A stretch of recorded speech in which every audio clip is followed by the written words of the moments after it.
Hi everyone, Sue Matsuki here with another Sue's Muse for Nightlife Exchange. Now, this is the first redo on a Sue's Muse. James, I interviewed you in 2024. You were one of the first people when we first started doing this. But so much has changed in your life and you keep transforming yourself, which is why I wanted to talk to you again. So my muse today is the one and only James Beaman. Thank you for joining me. Thank you for Yes. having me. I'm so happy Was to that was that Eva Perón? What was I It's doing there? kind of I don't know Ava what that was. Perón, or yeah, huzzah, huzzah. Or like you know, Traffic controller. bringing a plane in. Yeah. Bathrooms this way. Um, so you are a singer, first and foremost, an actor, a producer, a director, a graphic artist. Like, I mean, I don't even know I never knew you had those skills before, but you're so good at promoting the people that you're working with and everything. You're really good at that. That could be a whole separate industry and business for you. How have you developed yourself into all these different skills? Do you get bored easily, or you just kind of Mm. transform as Um. things as the need pops up? How do you find out that you have all these various skills? Well, my parents were multi-talented, and my mother started a grassroots theater in our hometown in Oh, I Massachusetts when didn't I know was young. that. Cool. Yes, in the 1970s, and she basically made her own thing. And she had to wear many hats and she had to learn new skills and people used to ask her what made you think she was a 40-year-old woman with three kids, recently divorced, had no money, and people are like, how did you do that? She's like, I didn't know I couldn't. Oh, there you go. So we were taught to be resourceful. Also, my father was a great artist. He was a scenic designer and a painter and just a wonderful artist. And when I was young, I wanted to be just like my dad. So I learned how to draw. I learned how to paint and do things. And years later, my mother ran the Boston Children's Theater for about 5 years in the 80s, right after I came out of college. And she gave me work there. And this was before Canva and things like that. And I hand drew and press lettered all of the program covers for the shows at the Boston Children's Theater and the posters and everything. Wow. She just handed it to me and said, do this. And I decided to quit my day job about a little over 10 years ago. What was your day job? And I worked in cosmetics and skincare in high-end retail Oh, that's what I for remember you and 15 Goldie used to years. do for all those fancy Bergdorf type places, right? I worked in every major retailer in New York between 94 and 2015. And Goldie and I met at Henry Bendel working for Smashbox Cosmetics. And that was the beginning of a beautiful friendship. So And I a lot of just free couldn't. product from Goldie. I used to get a lot of free product from her. I went away from it and then I went back to it in 2015 because I just needed to bridge a gap and things weren't quite happening for me. I was really determined to make my living as an actor. And I did a modest living. But for most itinerant actors, 3 or 4 contracts a year over a 10-year period is success. Mhm. Uh, but in order to make that leap, I had to sort of just say no to standing around. I also got older. You get to a certain age, you can't stand around a department store all day, Mhm. 8 hours a day. Also, that whole industry, I was in it at the perfect time. It's completely changed. The kind of customer service and artistry and all the things that I did, it just doesn't exist anymore. Anyway, so I gave that up. And over the years, I've had to develop various sidelines. So I coach actors. I've been doing that for many years. I do audition coaching. I do workshops. I help people with their repertoire books. That's how I met Alexandra de Suze. She came to me because she was coming back to the business after a long absence because she had her son. Mhm. And she brought me her rep book. She said, I can't sing these songs anymore. I'm a different person now. So that kind of stuff. And I've been directing cabarets. I mean, the first cabaret I directed was Crazy World with me and Goldie Dver and David Mayako in 2002. So people think I'm a newbie, Yeah. but I've been directing for a while. I've been doing a lot more of it now, gratefully. I really love it. I want I to talk. I love mean, it. right now you have Goldie Dver coming up in Rhythm of Life, a tribute to Dorothy Fields. So that's June 2nd at 7 o'clock, Laurie Beachman.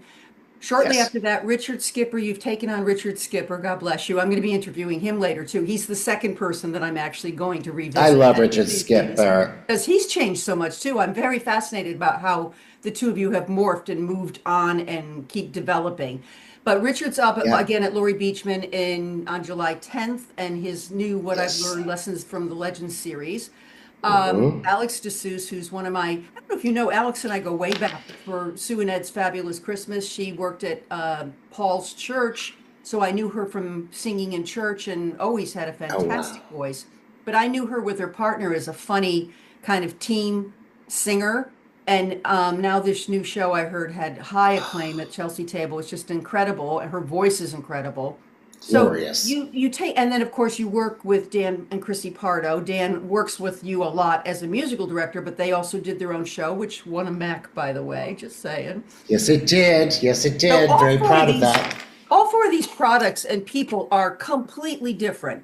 I want to ask you, someone like Alex or someone like Richard or Goldie comes to you. Now, you and Goldie speak another language with your friendship, but someone new, say, comes to you and said, here's the songs, this is kind of the concept. What is your process for sitting down with them to getting them on stage? I think that's very Mm. interesting to our people who watch these interviews to find out different directors' approaches to how you get the best Yeah. out of them. And it has to be morphed. You're not a formula director because you can't be, Yeah. by nature of the fact that you work with so many different personalities and stuff. So tell me a little bit about your process. Well, been the fun of it, is that I've had such an incredible, diverse, eclectic uh, stable of people that I've worked with. Sierra Ryan, and I've Becca Kidwell, and just a really interesting mix of people. Some people are All on different storytellers. levels Some too, I people might are say. All on very different different. levels. Yeah. Yes, and that's been really great. And it's also allowed me to work with a variety of music directors, Tracy Stark and John Cook. I just did Elsa Lanchester show with Andrea Axelrod, which Wow. was a blast. And that was more like a one-woman show with music. And I'm just started working with Jane Seaman, who is also a cabaret director, who I met because she directed Debbie Tony, and I went to Debbie Tony's show. I was just introduced to Debbie, loved her show. I think Yeah, she's she's a a doll. Yeah. pistol. And Jane and I talked about the show afterwards, and she was so taken with my perspective. She called me out of the blue. She said, I'm doing a new cabaret. I want you to work with me. So that happens in September. It's called Redheaded Woman. The And director directs the Jane, director. Yeah. it's so fun. It's so fun. The thing that's great about directing for me, because I started in cabaret. That's how I started in New York. I was living in Boston. I was commuting once a week for 3 months on Monday nights at 9 for two people, like Don't Tell Mama, in drag as Lauren Bacall. And it's what got me here. And I continue to do it because there aren't all that many ways that a single actor on a budget can afford to get on stage in New York. Mhm. And cabaret is, I mean, it's possible. It's not You're not going cheap, to but see it's that an money. You're going to alternative. see that Yeah. money again, Yeah. but you can get there. And Don't Tell Mama, flung its doors open to me. And as soon as Sidney Meyer fell in love with my Lauren Bacall show and gave me a place to be, and then Irv Raybould, may he rest in peace, invited me to 88's to do Marlene Dietrich and then the Firebird. So I was very blessed that way. But as a performer, I directed myself. And I relied heavily on my collaboration with my music directors and some trusted eyeballs. But I was a one man dressed as a woman band, Yeah. producing everything, doing all of the artwork, uh, you know, paying for the costumes and the wigs and the thing. And I did my own makeup, which took 2 hours. And now that I'm a director, Yeah. it's their show. It's That's what I was their just going to show. ask you. Do they bring a script mapped out? Do you do your own research in there? Like, for example, the Nina, Sarah, and Aretha show. Do you do you rely on them to bring it to you and then you fine tune and redline the script, or do you do your own research before meeting with them? What Well, part of the process? each thing is different, Hmm. has been different, and I've sort of been very sort of flexible because the thing that's great about cabaret. I was just talking to somebody about this, and the resurgence of cabaret that we're having, the incredible, like authentic, unique people, personalities, and Hmm. talents that populate cabaret. I can't think of any other milieu where people can shape something to their unique individual self and do it exactly the way they want to do it. You are your type. With, You are the well, type. yeah. Yeah, yeah. And cabaret has room for people who are storytellers, people who are maybe character singers and not like, Yes. vocalists. There's room for everything, but the thread is it's a personal point of view. They have something they want to express or challenge themselves or celebrate, like Alex's show tribute to Nina Simone and Sarah Vaughan and Aretha Franklin, music that she scaled the mountain. She sang Misty as Sarah Vaughan. I mean, and my job, I have come to be the director who wants to be in it on day one. I want to craft the show with my artist. I have done some shows where I've showed up and it was already done, and the music director, worked with them and they had a set list and all of those things. And, that's okay, that's great. And I can work with that because of my experience as a coach. You're coming, you're being handed something, and you have to, Yeah. in the moment, give your perspective and guide them towards something. I have a gift that I got from my mother, who was the best coach I ever had, the best director, the Sweet. teacher of acting I ever had. My mom was the best. She could see what you wanted deep in your heart to create and were terrified of. And she went, come here. Challenge it. Yeah. She wouldn't let you not do it. And sometimes, artists aren't even aware Yeah. of where they want to go. Sierra Ryan came to me with 60 songs on a spreadsheet. Doesn't it sounds like Sierra? Sierra Ryan. Yeah. And I'm like, well, you can't do all of these songs. And I didn't know her at the time, and she's a tough cookie, and she's very, very clear about what she wants to do. But that collaboration was so fruitful. She won the Mac Award and the Bistro That Award. show I was mean, spectacular. We spoke about that the last beautiful. time. That show was something. Yeah. So great. But what I learned was I have a really, really deep knowledge of repertoire. Hmm. And I get ideas. I've gotten to the point now where I get out of my own way. Hmm. And as a director, my ego is attached, but in a different way. So I'm able to kind of just riff.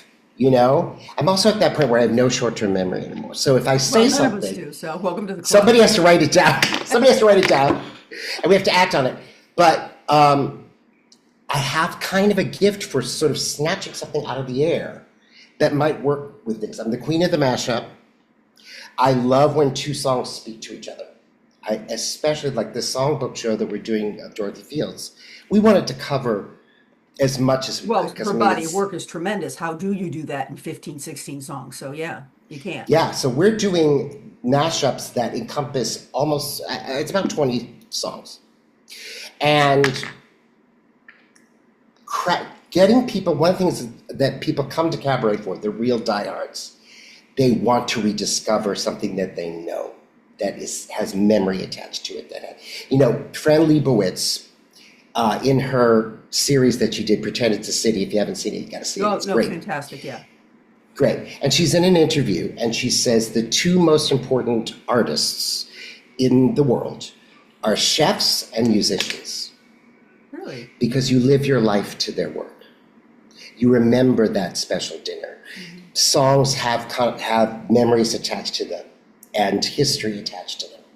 So for me, I geek out too, and I want the audience to hear something that they know in a new way, And what's great about Dorothy Fields is she had such a distinct voice. And there were places where there are themes that years apart, like 20 years apart, she wrote Tree Grows in Brooklyn. And then she came out of retirement to work with Cy Coleman, and she wrote Seesaw, which was like 1972. We're doing Make the Man Love Me, which is such a beautiful musical theater song. Yeah. And we're pairing it with He's Good for Me, which is the 11th hour number where the leading lady in Seesaw realizes that she's not going to have the man that she wants. Mm-hmm. And these two songs talk to each other and create a whole story. And I'm very much against anything that sort of tortures songs. Sometimes people just want to be different, or they just want to do something. They try to push a square peg they try to push a square peg in a round hole, and it's just not working for the sake of difference. Now I'm willing to try anything. But it's got to make sense. Yeah. It totally has to make sense. Sierra had an interesting story with Sierra. She's a toughie.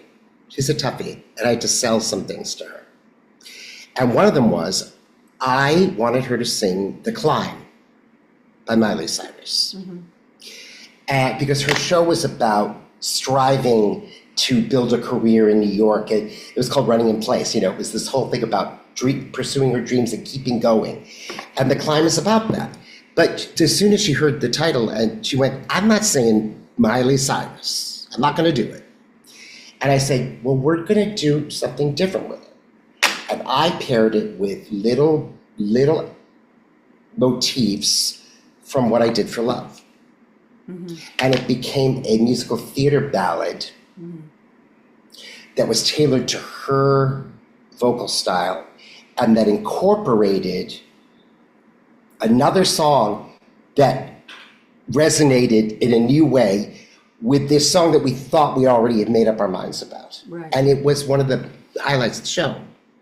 And I'll never forget it. Fred Barton, wonderful Fred Barton, and Jesse Luttrell came to her show at the Laurie Beachman. And when we went into, there's a big instrumental break in The Climb. And instead of that, we did an instrumental of Love, Love is Never Gone. They stood up and applauded. Because it was like, yes, great idea, right?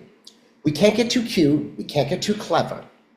People see through that, and things that are a little bit tortured for effect are hard to deliver well. Yeah. And people subconsciously just kind of go, but working with Dan Pardo, working with all of the great music director arrangers that I've worked with, because I am a singer since I was a little child, right. But I can't play a harmonica.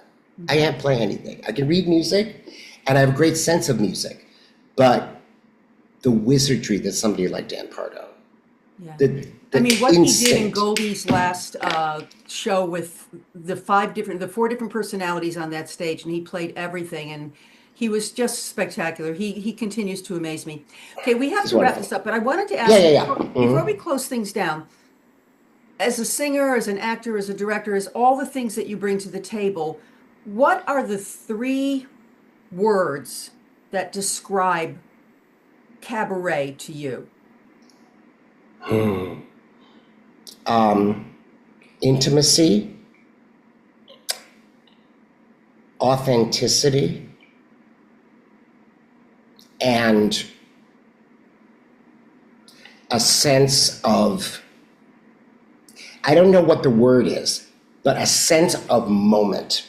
Mm-hmm. There's something that happens. People go to see I can't see as much cabaret as I'd like to, and I have people always inviting me to things, and it's just I don't have the budget to go to cabaret 3-4 nights a week like some of y'all. I wish I could, but there's something that's happening, particularly now, where people show up for someone's cabaret. A lot of the people in the audience know who that person is, or they kind of know who that person is, but they're doing something different than they've done before. Or they're presenting a songwriter or a tribute to somebody that no one's ever done before. Like Camille Diamond did this Tony Tennille tribute, which was just so fresh and so disarming and charming and great. and there's a buzz. People are like, yes, I want to see this. Yes, right? I'm the loudest audience member in the world. You and I'm Cindy Meyer. incapable. Yes. Oh, it's terrible. It's terrible. I get in trouble all the time. But I feel like in that milieu, you're on stage. There is no fourth wall. Right. You're not in a big theater where they're up there and we're out here. We're in it. We're in it with you. And the performer needs to hear that you're connecting with it and feel that, because so often one of the problems with cabaret is we rehearse and rehearse. I mean, Goldie is a workhorse, and Goldie really wants everything to be just so, by her standards. I can tell her all day long how great she's doing and how we're in good shape, and she'll be like, and that's her own. We're our hardest self-critics, yeah. We're terrible, right? But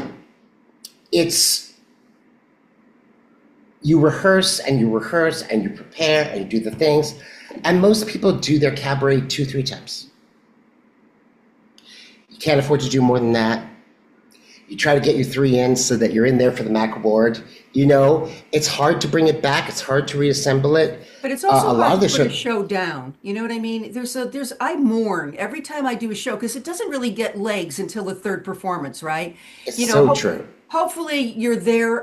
Those of us who are seasoned, our shows are good enough for the first show. But most people, it takes a couple performances to get it legs. What I call get it legs. Well, this is the problem. So if you're going to do it once, or you're going to do it twice, there's so much pressure on you to get it right. Right. And you're in your head. Yeah. You're up in here, and the thing that you can't rehearse is seeing the audience, connecting with the audience, that moment that you just spoke about. Yeah. Yes. So one of my mantras, I have a bunch of mantras that I throw at my cabaret I read artists. them daily on Facebook. Thank you. One of them is, don't say no till you try it once. Right. Because I'll throw an idea at you that you're going to think is nuts. But you have to sincerely make an effort and give me the benefit of the doubt and try it. And then you can throw it out. As Becca Kidwell said, and I adopted her mantra, failure is always an option, which I think is brilliant. Yeah. Because it keeps you in process. You don't get attached to your idea. I'm willing for my idea to flop. We're still in rehearsal. We're still in development. That's where most of the incredible creative work and fulfillment of doing cabaret happens in rehearsal. Yeah. At the piano. I can't stand. I got to close this down. I can talk to you for hours. I mean, I'm fascinated by your brain. I can talk for hours. No, seriously, well, we both can. Let's face it. But we'll, this is why I'm having you back again, because I just think that there's so much more from your perspective with all the hats that you wear and what you bring to the table. And I'm not selling James as a director. I'm selling him as a person that has a long history in this business with a lot to share with all of us, whether you work with him or not. It's just information that, Suze Muse is about people like James who bring stuff to the table that we might not think about when we're looking for a director and stuff. So I thank you for sharing your information, your intelligence, your heart. You're one of the busiest guys on the planet right now. I just came back from doing Mr. Mushnick in Little Shop or something, right? So you whittle in your performance things here and there while you're out of. Well, my sanity depends on at least every 6 months going away from New York and doing theater, because that's what I've been doing my whole life, and it's a very separate life from what I do in cabaret. So it's interesting. I share all these things on social media, but the people who know me in the cabaret world or sort of think that they know me, they're not aware of any of that stuff. Which is really great. And the thing that's nice about being a director, I never had an aspiration to be a director. My mother was a great director. My father was a great artist. I was like, you're brilliant, I don't do any of that. But what I discovered was I have a holistic view of the work, and I always have, because my father was the technical side of theater, my mother was a director, and I was an actor from the time I was 12. So I have a whole sense of that. So that's why I took on the graphic stuff. It's a little sideline business, and I enjoy it. But I want to create a look, an aesthetic. Sometimes with my performers, we'll create little set elements on stage to give it a mood, a vibe. Goldie's new show, we're doing an old school, like Persian room, Hmm. classy, elegant, you know, Hmm. kind of a thing. And she's wearing an evening gown, and her men are, her musicians are wearing tuxes with a big bouquet of flowers on the piano. It's just, Awesome. I can't wait we're to see creating it. little worlds. I'm going to have tickets because that's the next show that's coming up. I'll have linked to tickets down there for that show. But Great. again, thank you for spending so much time with me today. I really, really appreciate it. Until next time, everyone, we'll see you soon. Enjoy the day, and thank you for watching Suze Muse on Nightlife Exchange. Take care, everyone. Thank you, James.